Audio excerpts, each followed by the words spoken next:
Systems are all about being able to say to anybody on the team, here's how you walk through the process, right? You're facing the same thing because you got somebody who answers the phone for you, and they've got to be able to say it's $125 an hour initial call, right?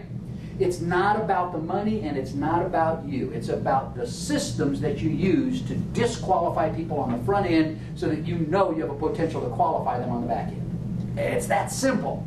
Well, for Rio, don't you still have the time period, like your? Yeah, we do. So you just have your Rio team, especially your board members, know what the qualifying things are, and after X number of meetings, they look and make sure if they meet all the qualifying questions, and it becomes something part of the board training.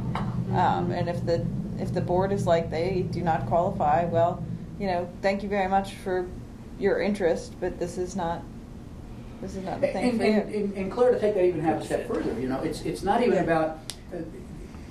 We're using RAS as an example, but don't miss the principle underneath the example, okay? Because it applies to everybody, right? If you make it a responsibility of the board to do the qualifying, then you've made it no one's responsibility. Well, Yeah, like a that's specific board too many position. people, but There's got to is be a person There is a whose person. job it is to qualify new prospects. Here's our issue, and it may I don't know, it may be valuable to them, and that is we have teams that have board members that have volunteered for this thing that get into the mindset of, I don't really care, I just want them to be in here. The warm body syndrome. And it drives me crazy. But, that process that we have, a lot of people get into the, well, we need more people, I don't care. But that goes to this whole thing, right? If I'm Rio, what I'm going to say is, look, it's not about Rio. It's about Rio's clients, okay? And so if I'm Rio, I'm going to do training for Rio members and Rio board members especially that says, look, the critical thing is not to get warm bodies in here. The critical thing is to understand our value proposition and to make sure that matches up for existing clients as well as prospects, right? Because it's not about the meeting. It's not about sitting down on a Friday morning with 30 other people. It's about the value proposition. Why would I give up an hour and a half of my day every week on Friday morning to go to this meeting unless there is some value proposition, some benefit that I get from that, right? Right. And as long as I can define the benefit and ask questions that get other people to express a need for that benefit, I've got my qualifying system in place, right? It's exactly the same, and so it's just a matter about the process is always the same for any business with anything to sell. It's about using your questioning processes, your information gathering processes to define the benefits that the other person is looking for, and to disqualify them on benefits. Okay, well, let me throw another wrench in here. Okay, Which went totally a direction I didn't expect today. Yeah. Wow. I define the value proposition of what, and I think this goes to the quality thing that we were talking about a little while ago. I define the value proposition that I think qualifies or disqualifies a client. Okay. Neil is my representative in Rio meeting A. Yes. And he's talking to Claire, who is an applicant. Yes.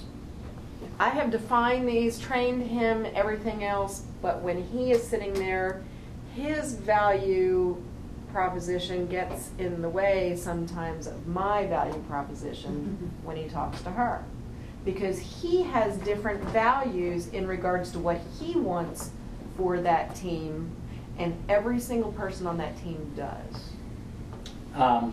Okay. And so I guess my question here, and this may be very Rio-centric and we can talk about this later, but my question is, how do I get their value, his value of what he wants for a team member in line with what I want for a team member so that he doesn't get his stuff in the way?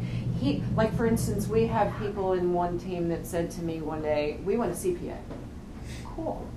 They all agree they want a CPA. Cool. So send them a CPA.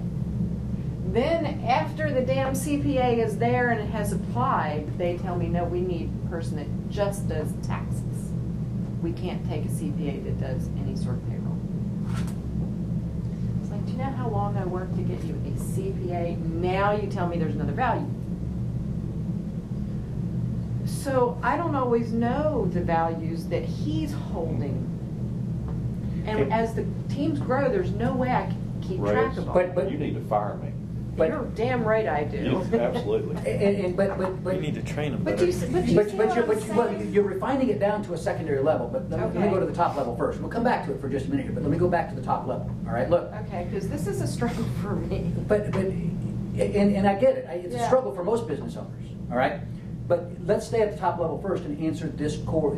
The core is this. Look, a business can have multiple benefits to potential clients. Oh, yeah. Okay? I agree. You have to be able to define the benefits you're willing to offer. Define it from the perspective of benefits that are recognizable to the clients, not to the business. That's the first rule here, right? Most business owners define the benefits from their own perspective. Stop doing that. This is the argument we had, not argument, this is the discussion we had last week, Wednesday, in the sales training over at Master Custom Homes, right? Is that Nathan kept pushing back at me and defining value from Nathan's perspective, right? And listen, it's not about you. Stop it. You and I had this conversation in the coaching session, right? I don't care what you would do. It's not about you because you're not selling to you. And the first thing you have to do is stop selling to you because you're not the customer. Stop selling to you. Instead, That's my biggest problem. Well, I am not my target market. well, listen, I'm stop not either. stop selling to you, okay? Because that's where you get into this trouble of, Nathan, you struggle with this in a major way because you're saying, well, I'm not going to give them the quality I wouldn't accept for myself. Hey, the number of business owners I've heard say something like that, I wouldn't deliver quality to anybody else I wouldn't accept for myself. It's just like, really? If that were true, listen, if that were true, Walmart would have been a flop instead of the largest corporation in the world. Yeah, but they're evil. No, they're not evil. They're not evil, Bill and I can Gates is evil. I can prove it to you. Listen, none of these corporations is evil inherently. None of them are. BP is not evil. So- IBM is not evil. Walmart is not evil. Listen, they may have some social consequences that you don't like. Okay, I get that, right? But if people didn't buy their product, they wouldn't have all that money.